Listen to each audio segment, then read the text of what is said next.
Thank you for your trust and the investment in yourself.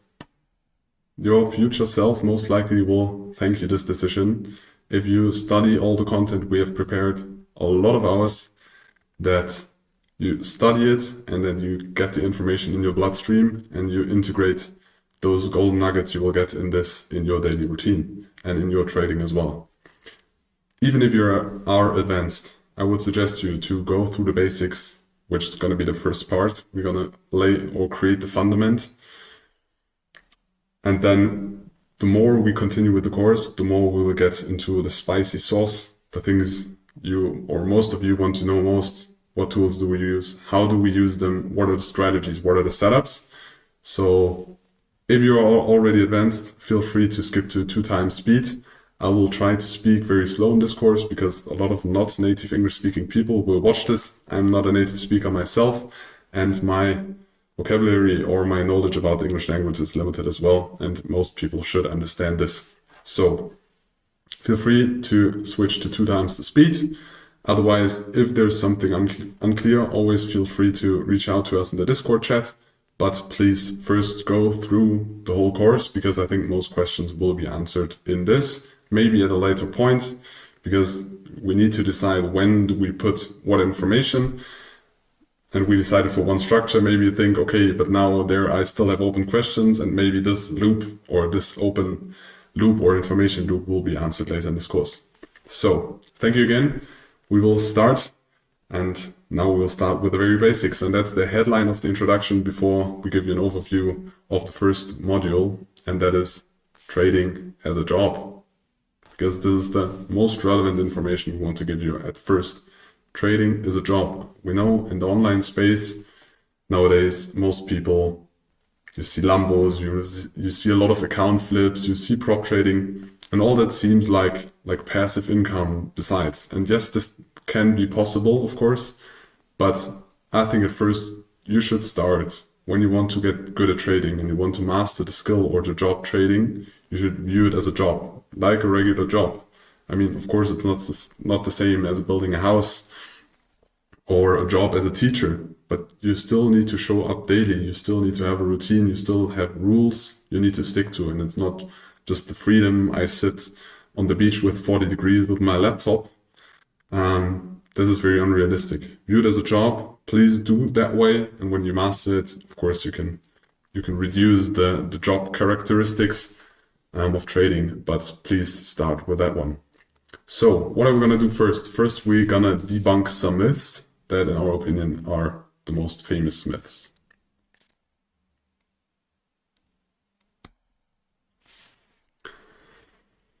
So, trading is not an easy job. As I already told, most people fail in this job, and it is a job. It's not easy.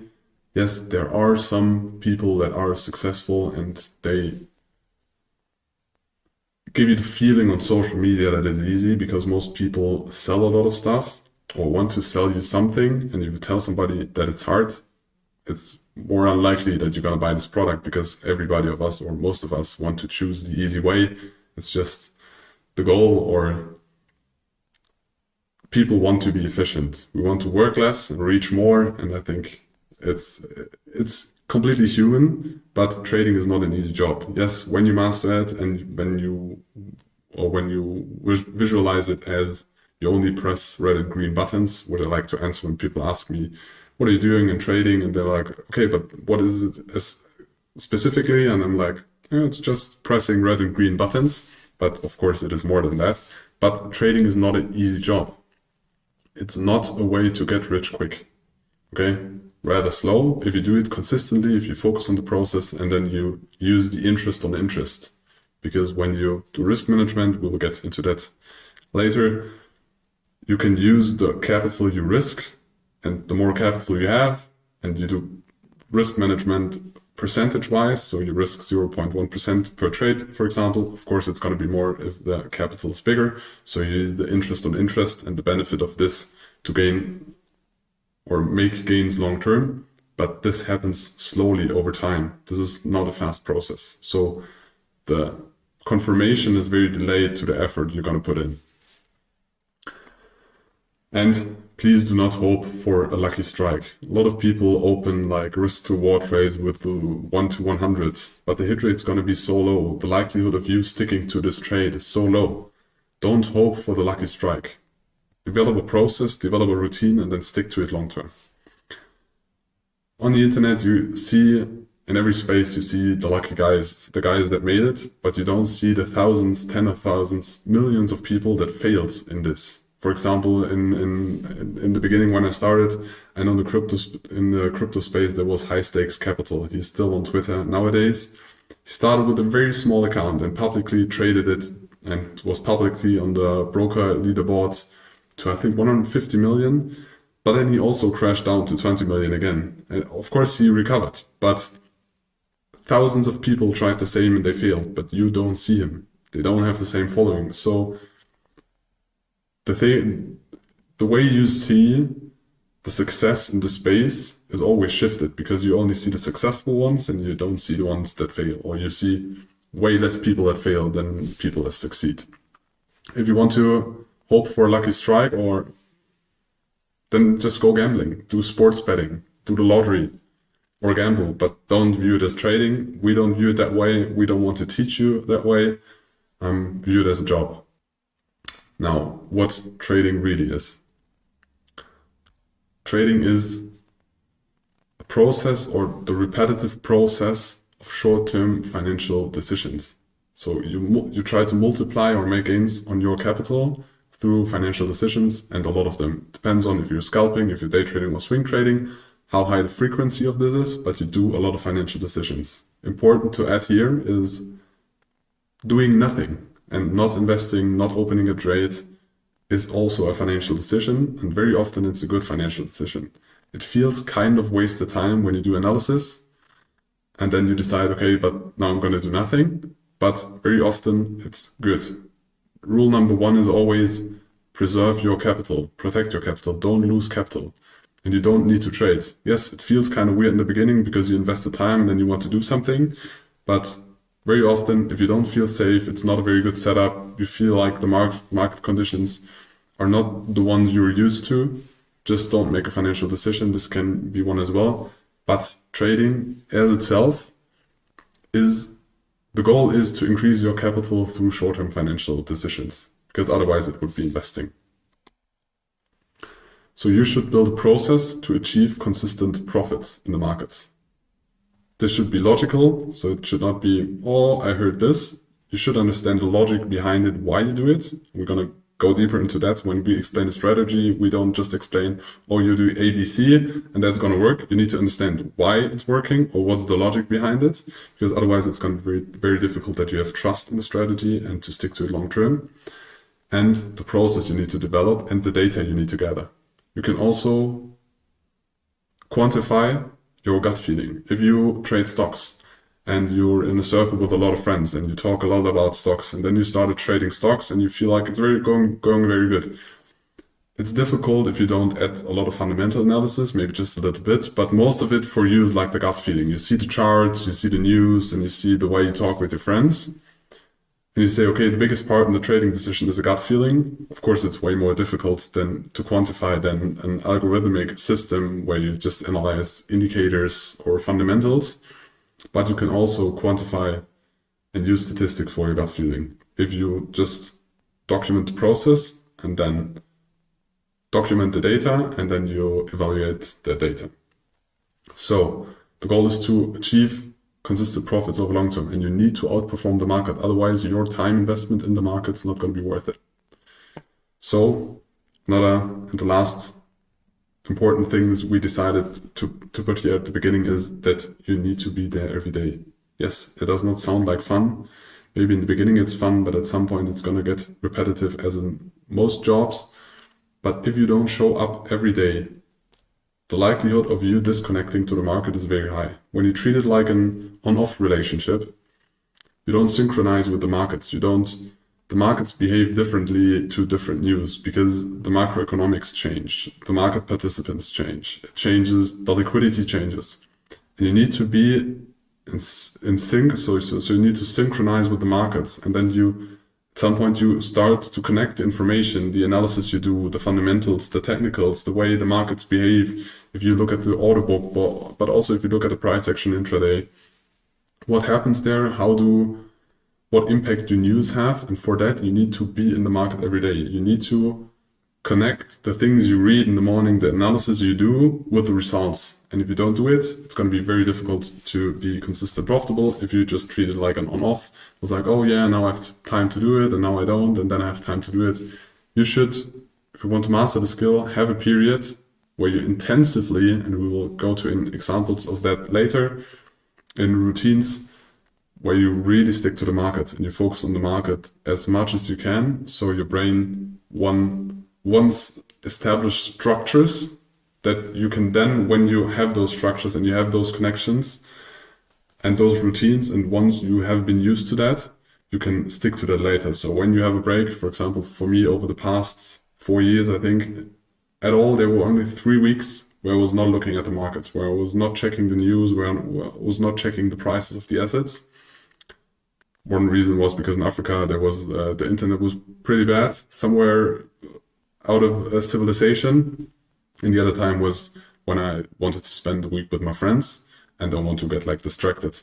But in the beginning, it is so important, be there every day. And in the beginning, it can be only 5 minutes in the morning where you read a financial newsletter, and maybe 5 minutes in the evening where you check, okay, this is what I thought that it's going to bring, and this is what happened in the markets. So you just get a feeling for it.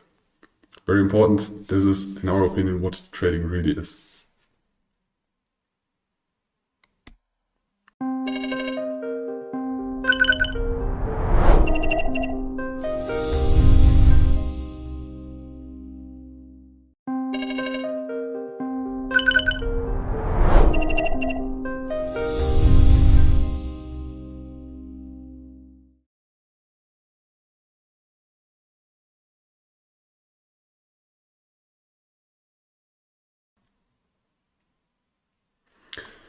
When you step into the game of trading, you step into the game, or it's like a game, the market game.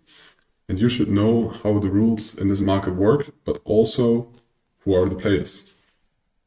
Because in this case, those players are your competitors, and those are the world's best talents. Best physics, best mathematics, best teachers, best philosophers even. You see in hedge funds very often, you see philosophers who are like, what the fuck do teachers or philosophers have to do with trading? It's not about their direct connection to trading or to the markets, but it's about the team and a team of different people thinking differently, because when you want to find an edge, you need an individual edge. You want to find new ways, you want to find new inefficiencies, and if you do the same as everybody does, it's more unlikely that you're gonna find an edge in this when you are a big player. But those players influence the market way more. We are more like the small fish that swim with the whale, but we are not the whale. So our goal or our edge is just to find small inefficiencies and use them for our own advantage. Furthermore, we have quantitative macroeconomic specialists, so people that focus 120% of their time only in macroeconomics, analyzing the different politics, the different societies, the different fundamental data that is published, also creating their own fundamental data that is not published by central banks or politics or other institutions. And you don't have the time and resources to be as good as them, because there are people only focusing on macroeconomics, and you need to stick together everything so you don't have the same quality. So also in this, you have a disadvantage if you step into the game. Furthermore, they're a manager with trillions of assets, and they have an impact on the market. You don't. It's just a fact. Doesn't matter how big and how rich you are as an individual, it's very unlikely that you watch this course and have an influence on the market. And those people have servers that are closer to the exchange, so the orders are faster. They have the capital to buy the smartest people. And they influence the markets. When they decide they're gonna buy one day, it's likely that they're gonna impact the market because they have so much capital. And we just try to hop on the train, take a little ride, and then hop off again. It's not our goal to have billions of assets and invest them in specific markets because our team decided that we do so. We just want to have like small, quick profits. That's all we need as individual traders. And you have high-tech participants, high-frequency trading. This is infrastructure that we as individual nowadays cannot nearly compete with because there are internet systems worldwide that only transfer data between exchanges to use the arbitrage and just to send orders because there are very complex techniques. For example, when I send an order for my MacBook, I have like different points where the order gets sent to. And you can read a book about, I think it's called Flash Traders, Flash Boys. They realized, okay, when I send an order to New York Stock Exchange, they could front run me. I mean, me as an individual, maybe not, but if it's a bigger institution and they are faster and they recognize, okay, I'm sending an order here from Europe to New York and they are faster, they can buy the exact same amount or a little bit less of amount before me, rise the price, and then my order steps in and they sell it to me. And they just make a small profit, but they know that the order of a market buy, for example, already is on the way. So they can lift the price and then sell it to me. So there are a lot of complex technical possibilities that we cannot compete. And those players are also in the market. They also make money. The money needs to come is from somewhere because it's just about money going from one hand or individual or company to another, and not actively creating wealth or creating money. It's just shifting the accounts in this. But those are the participants we compete with. You need to realize this. So the game can't be easy, and I hope you realize this by this point. Our advantage is that we are way more flexible. We don't influence the market because we are too small. We are very flexible in our decisions. We don't have large compliance processes in the background, and we don't have trillions under assets or under management that we need to invest in the asset. The asset don't care if we buy or sell because we're too small. So those are the advantages that we as small traders use in the markets.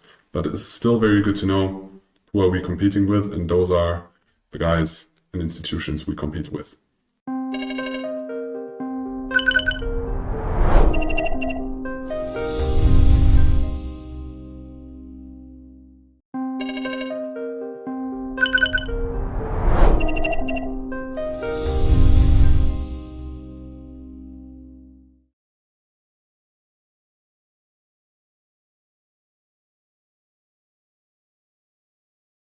Introductions now finished. We continue with active versus passive capital management because that's the difference. When you invest and you start to trade, that's the difference we're gonna make. We're gonna make some pro and cons for each of it.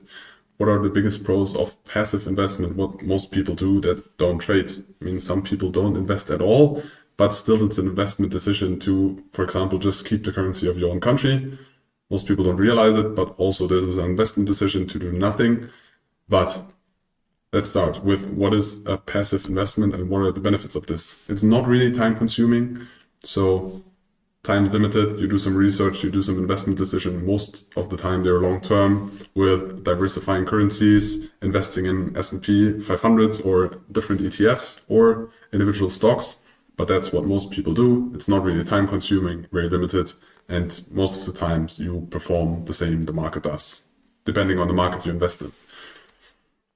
It does not require really high technical knowledge. When you go into trading, you need to understand data feeds, the different software, what is an MBO, data stream, where do the orders come from, what are the different exchanges, what are the different types of orders. When you do passive investments, you don't need to learn about all the stuff. We're going to explain later in the course. So you just take the basic neo broker or any broker you find, or even the broker of your bank, and just invest through there. Most of the time, very easy, very good customer support, and not very complex. And third, you have less emotional impact. When you trade in the beginning, there's going to be a big topic about this with matching personality and emotions. The emotions you have while you trade are there. The longer you do it, the less they get, but you need to work with yourself and realize those emotions. because everybody of us, most people, I would say 99% of us have a connection to money, an emotional connection to money, because we connect something with money. Either it is freedom, it is safety of the family, it is good food, it is a holiday, it is a good car. Whatever the individual connection is, you see things you can buy or benefits money gives you or you get from money. So you see when capital is positive, most likely you have positive emotions. When you lose money or capital is negative, you have negative emotions, you feel stress, you feel maybe anxiety. So when you do passive investments, yes, you also have an impact, because when the market crashes, you also realize it, because the information of a market crash will reach you, but it is way less than trading. So it's more like a roller coaster than trading. And when you invest passively, it's more like a highway, and sometimes there's intersection and you need to change the highway, but it's not as much as a roller coaster going up and down. So what are the cons of passive investment? The returns are kind of limited with passive investments, or to outperform the market with passive investments, kind of unlikely. Of course, it is possible. It also depends on what market you take as a reference. If you live in Europe, if you take the Euro Stoxx 500 or the DAX, or in the US, you take the S&P 500. But if you do or decide for less investment decisions, of course, if you have a lucky pick in NVIDIA, it's going to be a very good passive investment, but most of the times the outperformance is very limited.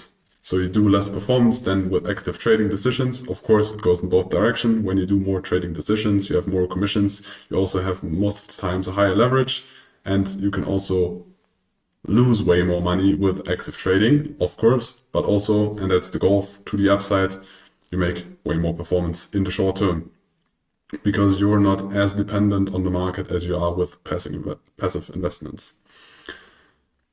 You have less ability to hedge or adapt to adverse market conditions when you do passive investment. Of course, you can hedge, but also this impact gonna be way less. And the possibility to adapt to adverse market conditions, for example, when there's a big COVID crash or oil prices went negative, it's more unlikely, because you're not as deep into the topics or into the markets or in the things that happen, that the delay most of the times is too high until you get the information that something happens. Then you build a strategy, analyze, and implement this in your passive investment. So the likelihood of you being hedged for big macroeconomic events, start of wars, whatever, is less. And you need a lot of capital to sustain a lifestyle out of the yield, because you make less performance. Because you make less performance, your account is not really growing if you take out all the performance, and you just made less gains. So it's gonna be more difficult. You need more capital to live or sustain your lifestyle out of passive investments. So the competitor to passive investments is the active trading. What are the pros of that? You can, like I already explained, make higher returns because you are more flexible. You can cut out the small pieces out of the markets and don't just take the gain over a long period. You can take advantage of adverse market conditions because it's very likely that you are at the screen or are in sync with the markets when these adverse market conditions happen. Like somewhere a war starting, or COVID is kicking in, or there is trouble in a country because of the politics or because of the society. And it's very likely that you are there, so you can take advantage of this and react individually. And in trading, you are always up to date. When you do passive investments, it's more unlikely that you update yourself regularly. Most people that do passive investments get information about their investment, currency, stock, whatever, through push. So if something happens, it pops up in their feed, but it's not about trying to get data about an investment decision regularly. What you're doing through trading, you're always looking to the news. You're catching up on the news. You're checking what's the next news that's going to get published. When there's a big topic that happens, you get through your news feed, you get direct information notification, what happened, and then update your investment decisions. So you are more in sync with the markets and you're always up to date, which you are Most of the time not with passive investments. What are the cons? You have a very high risk of failure. Yes, you have with trading. Most people lose money trading. In some brokers, it's 60%. On brokers with conflicts of interest, it's 80, 90% because it is a very hard game. And you know your competitors, we explained them already. The risk to fail in active trading is way higher than in passive investments, so you need to decide for yourself if that's worth for you, but most likely you decided that you want to step into this game and master it. That's why you are here, but it's still important to know this. You have a very long learning curve. It's unlikely, or not a lot of people step into trading and are profitable from day one. It's a learning curve. You need to learn strategies. You need to learn different markets. You need to test yourself. You need to test what's good for you, what markets you like, what way of trading you like, and also what works. And then also realize the psychology, realize fear and greed. All of us humans have it. How to manage this and how to realize this and how to use it for trading and not be too much influenced by those emotions. And trading is time consuming. If you trade actively, you spend a lot of time in front of the screen, you spend a lot of time learning, and you spend a lot of time actively trading. Of course, the further you go, the more you study, the less it's gonna get. Except you're scalping, then you're still a lot of time in front of the screens. But the more you get into your routines, the more you get into your process, and the less active you need to think about, the better it's gonna get. But in the beginning and also while trading, it's very time consuming.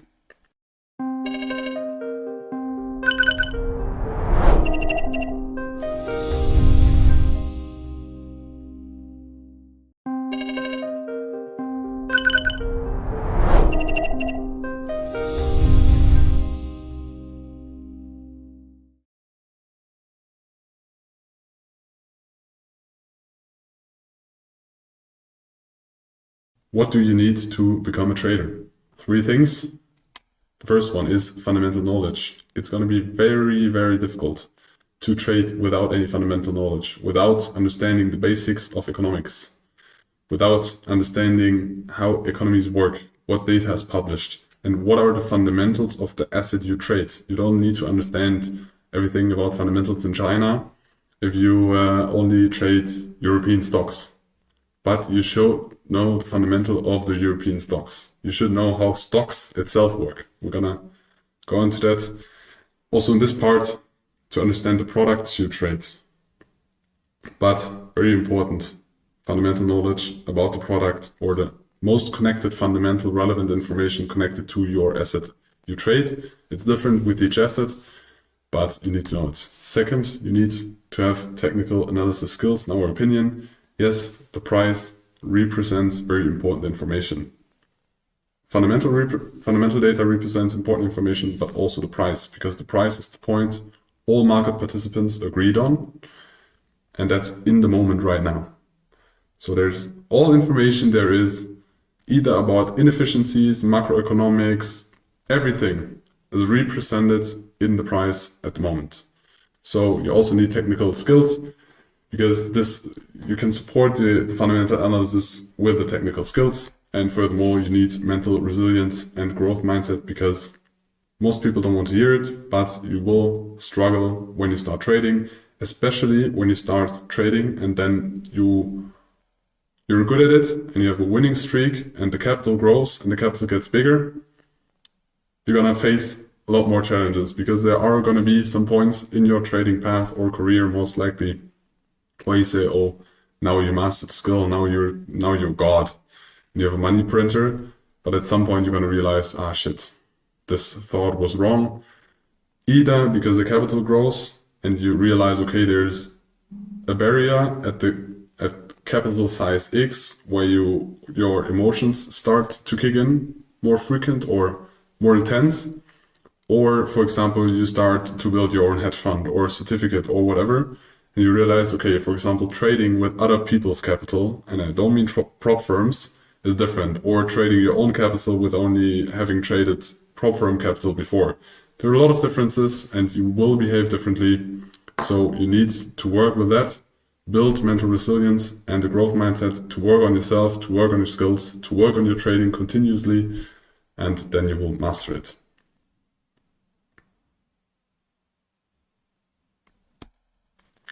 So what are the career paths that are possible in trading? There are a lot of different ones. You can choose to get an independent trader to fund just with personal capital, or you use online prop firms, but always be aware of the risks. I think in the past months and years, we have seen a lot of stuff going on in the prop trading space. So do your research, do your due diligence. We don't work with any prop firm closely. We haven't used them for ourselves, but we know a lot of people use them. Be aware of the risks. You can use them, but keep in mind trading prop firms capital is going to be different than trading the same size of your own capital. But the other option you can choose as an independent trader, you are very free in the things you do, the assets you choose, the times you trade, the risk management you do, because it's your capital, your investment, your time. You have no boss that tells you something. The other option is to get good at the trading skill and then get a professional trader at a prop desk. So real prop trading company, not FTMO. It's a real company where you sit in an office and trade real capital, no demo accounts. Or you get an institutional trader. You go to a bank or you go to electricity companies. They also trade, for example, oil or gas. They also trade the futures. They also need traders, mainly for hedging purposes. I will explain later what hedging especially is. Or you go into hedge funds and be a trader in a hedge fund. They need traders as well. So those are the two paths you can choose. If you love and like freedom, you can choose the independent trader. I think in the beginning, at some point, if you want to scale faster, the professional trader can be more easy to scale up the capital, because even if you're a very good trader, it's going to take a lot of time to scale your own capital to a sustainable amount. And being a professional trader, it can be way more easy through that.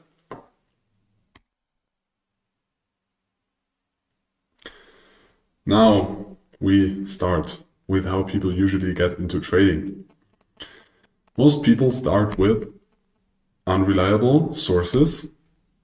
For example, they see an ad of the broker, a CFD broker most likely, or some flashy guru or some lifestyle validating guy or girl on Instagram, and those people flipping accounts, big amounts of money, big amounts of open positions. And then they catch your interest, they catch your attention, and that way most of the people go or have the first contact to the trading space. Secondly, they try to find info on the internet or YouTube from unreliable sources, because the sources that pop up first don't mean that there are track records. Just because a broker is creating informational material and things about technical analysis, they want you to trade. They, especially CFD brokers, which create a lot of content and webinars and YouTube videos and so on, they have the interest that you trade, not necessarily that you are successful. So always when you learn from a source, try to validate that source. Does the person or the team or the company has a track record? What are they doing? Is there a conflict of interest? And in most of the things, there is a conflict of interest. Try to validate that for yourself and then consume the information, because otherwise it can be a time waste and you should validate that first.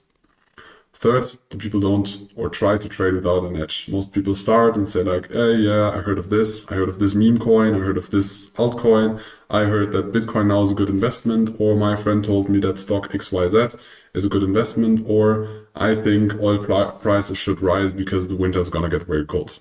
Just some examples, but most people start more with a gut feeling, without a real edge, without a process. They have not validated the process, the trading decisions they made, the analysis. And you can start with that, but I would not start with a lot of capital to protect it. And start with it and then check all the data. We will get into the way how you track the data later. And then try to analyze your gut feeling. Maybe it's good. Maybe you have a good gut feeling. You are in a good environment to make trading decisions. The way you read the news, the way you interpretate the news, the way you do analysis can work, but most people start without an edge. And first you should think about, what is my edge? What is my advantage in the markets, in the things I'm doing? And you need to do this before, or you should do this before you start trading. And fourth, most people burn their first account. I also burned one account. Started trading with 2.5% fees on Coinbase Pro, Bitcoin day trading. when I started. So most people have a story where they start and they fail, and that is completely natural, but it's not good. And if you haven't been there yet, please try to stick to the things we teach you and don't burn your first account, because if you do proper risk management, this is impossible.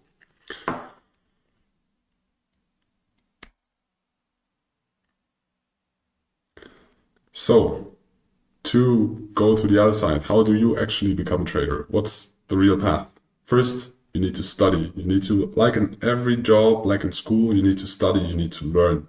You need to understand it. Not just start by doing, first learn, and then you can start by doing. When you have studied and you understood the markets, you understood the products, you understood the assets, the fundamentals, then you can build a market hypothesis. Then you can build a market hypothesis. So you try to find an edge and you try to find an inefficiency in the market. A hypothesis why your investment decision is better or will be outperforming the markets. Then you need to gather data on that. Yes, you can do backtests, but past performance does not promise future performance.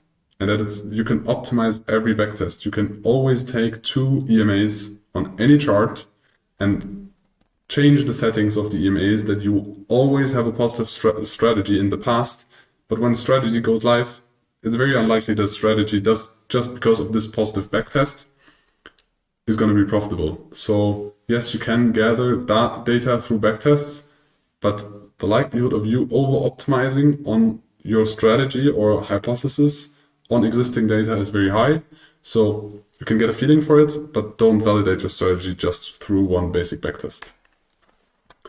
Then you need to validate and refine the setups and strategies. So you need forward tests. This is what I said. You need to test it in real market conditions. Do you behave the same? Do you get all the setups? Or does your daily routines, your family, your job, whatever, or those things consume too much time, so you don't have the ability to be in front of the screens all the time and get all the setups, for example? Or is the backtest over-optimized? You're going to see it in the forward test when it's not going to work again. Then when you have done this and the forward test was profitable, was good, then you can go live. Before that, just go live with very small amount of capital, so you have skin in the game. It's going to be different if you trade demo capital. Just take a small amount so you feel it's real money, but it's not hurting you a lot. And then you can go live. And then you focus on the decision-making process. You don't focus on the profits. You don't focus on the losses. You focus on the process. The process you establish, the process of your analysis, until you decide whether you press buy or sell or do nothing. Focus on this rather than, oh, I made this amount of money, I lost this amount of money. Don't focus on that. Focus on the process. Very important when you go live. And then monitor and track your results. So the things you do, track them, gather all the data. Very important at the beginning. At some point, you're going to get lazy and you're not going to do it anymore. It would be the best if you do it all the time, but we are all human and we are all lazy sometimes. So this is also natural. And then you analyze the data and you adjust to market conditions. Yes, market changes. Market behaves during a COVID crash completely different than during the 10 years before, where there was zero interest policy. The markets now behave different when there is higher interest rate. Then there's going to be an interest rate if it goes back to zero. Markets behave different. Liquidity is different, assets behave different. So you need to adapt that. But for that, you also need to analyze the data, and maybe some setups that have been working are not working anymore because the volatility was rising or other things that change in the market. So that's why you need to analyze the data and adjust them to the market conditions. And at last, you need to build a daily trading routine. As we already said in the beginning, don't make an on-off relationship. Establish a routine, do the same stuff at the same time every day, if that's possible. If it's not possible, still do a to-do list or checklist that you do every day. Maybe the time changes when you do swing trading, that's okay. But when you day trade, you should build a daily routine with habits. We're gonna go through an example routine later. So now the last important information I want to give you before we start with the beginner series 100 are 2 things. You're coming from 2 different sources. Either A, you studied from other sources without success. maybe even with success, but most likely without success. And then you bought this product or this education here and want to learn from us. Or B, you didn't find your way into trading after all, had some tries, maybe did not went into trading at all, wanted to start trading, and this is your first education product in trading or the first source to learn trading. Either way, doesn't matter where you come from, we suggest you to reset, approach this mentorship as you were starting from scratch. I was doing the same when I joined Patrick, when I learned from Patrick. I've been into the markets the years before, and I had my own analysis, my own strategies. But when you want to adapt and learn a strategy from somebody else, try to learn it like there's no scratch on the paper, like nothing. You have a blank sheet, and then you learn it, and then when you master it, then you can start to combine it with your own stuff or the things you knew before or other things. But please start from scratch, because otherwise you will change the strategy we teach you and implement your own things and then say, okay, the strategy is not working. But very often we experience then the people are doing or adding things what we never teach, and was like, okay, do the things we teach, master this, and then when you want to add in yourself or your own stuff, your own way, and we suggest to do this at some point. But for learning the strategy, begin from scratch. Thank you. So now we will start with the beginner series 100.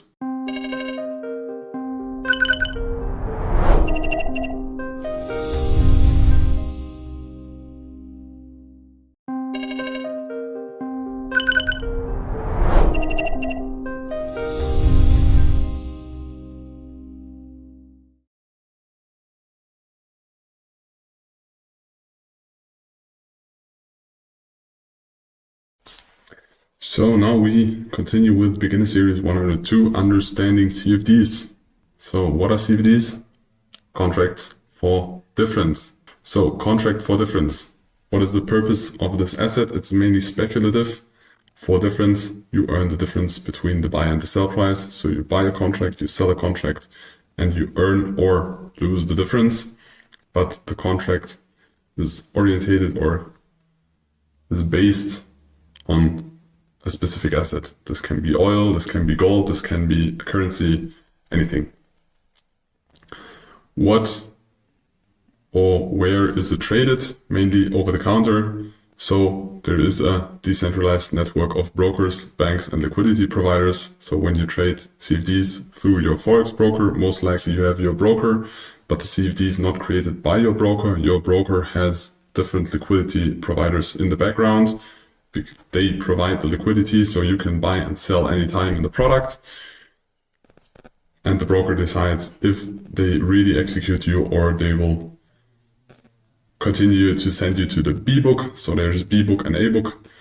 And B book is you buy, I sell, we get matched. And the broker just executes nothing because they think that you as well as me will lose money. If we lose money, the broker earns money. When the broker decides to execute us on a real exchange, so really, for example, you buy euro dollar and I sell euro dollar, when we have the same amount, the broker can do nothing because one of us will lose money, one of us will earn money, but most likely we don't have the exact same amount we buy and sell, and then the broker can decide if he's gonna hedge this on the real market or not. If he's not hedging it and or in the sum, we lose more money, then the broker earns money. If we make money, then the broker, of course, loses money. But the structure behind CFDs is you have brokers, different brokers, and then you have most of the times liquidity providers in the background, and they are mainly kind of decentralized. I mean, each company, liquidity provider or broker is most of the time centralized, but in the combination, it's kind of a decentralized network. And these are the typical retail Forex MT4 or MetaTrader 4, MetaTrader 5 or prop firm contracts or products you trade on those. There is a higher conflict of interest with the broker because of the reasons I just explained. Yes, there are also brokers that execute real time. I mean, you don't really care if the broker is good, the spreads are low and the commissions are low, and you get your money when you earn money. everything's fine. I mean, you don't have to care if it's A book, B book, and if you execute it. But as we've seen in the past time, in the prop firm space especially, if there's a big conflict of interest, maybe at some point the company is going to die and you will not be able to withdraw the profits you made on that broker. So you will need to check for a broker with less conflict of interest. But you need to understand the product, and the product you trade, most brokers are CFDs, contracts for difference. What are the pros of CFDs? You have very low entry barriers and very high leverage. On the brokers, you can trade sometimes 0.01 or even 0.01 lot, so very small position size. Usually when you have a future contract, you have like a minimum size. There are major contracts and minor contracts, but there's a minimum size that is way, way higher than trading CFDs on those brokers. And you have very low margins, so you can start trading with like $10 in the account, and then you're able to trade with most assets or other products you're going to trade. This is not possible, but it is a pro of the asset. So if you want to have very small accounts, the entry barrier is very low. You have very low spreads with a good broker. There are brokers that offer very, very low spreads, even sometimes lower spreads than you would have in an official future contracts, for example, or future markets. But depends on the broker, and also depends on how your broker acts, because sometimes they tell you, okay, the average spread on the platform is XYZ. And then you need to double check, is this really the spread, or is the spread sometimes widening when you open a position? CFDs are very user-friendly, so you have an ecosystem. There are very easy to use platforms like MetaTrader, also TradingView, and it's very easy to buy or trade because you just click buy and sell. When you trade futures or especially options, it's way more complex, and you need to know more for this than trading CFDs. And in CFDs, you have the ability to hedge in the same contract. What does this mean? We'll go deeper into that when we explain futures, but we explain it now shortly here. In a CFD, you can buy, for example, I'm trading gold, and then I buy one lot of gold. And then gold rises, and then I don't want to close my position, but I think gold's gonna correct a little bit or reverse. And then I can sell one lot gold. And then I have two open positions, and then I just have the gold market. There's like whatever the gold market's called, XAU. There are different types how the CFD is named. The underlying asset is gold. I'm trading gold market. I buy one lot. Don't want to close the position. I want to hedge myself. So I sell one lot. Or I can even sell two lots, and then I have like two open positions. One position is long, one position is short, and I can have this at the same time in the same market. When you trade futures, for example, it's not possible. When I buy one contract, and then I want to hedge myself, and I sell one contract, then my contract that is long is sold, and there's not the possibility to have in the same contract, one contract long, one contract short. Impossible there, but with CFDs you can do this. And you have micro lots, as I said at the beginning. So you have very, very fractional, very small shares or contracts you can choose. And that can be very good and useful for risk management, because if you want to do risk management in other asset classes, you need more capital and you have less flexibility. What are the negative sides of CFDs? They are mainly unregulated, or they are regulated in Cyprus or the Bahamas or any other tax-free countries, so there's way less regulation than in other assets.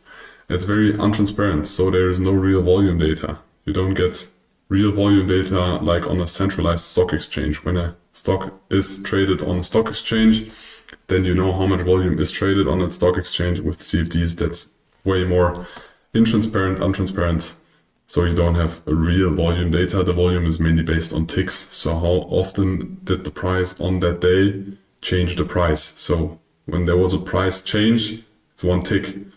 But even there's no change in price, there can also be traded several contracts.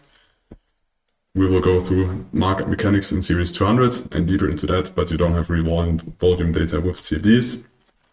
And there is a possibility of high spreads or overnight swaps. So swaps are like the interest difference between two currencies. One currency has a higher interest rate, the other currency has a lower interest rate. So you will need to pay an interest difference or you get an interest difference depending on what asset or what currency pair you're long or short. So you need to pay or get swap, but most of the times you need to pay swap.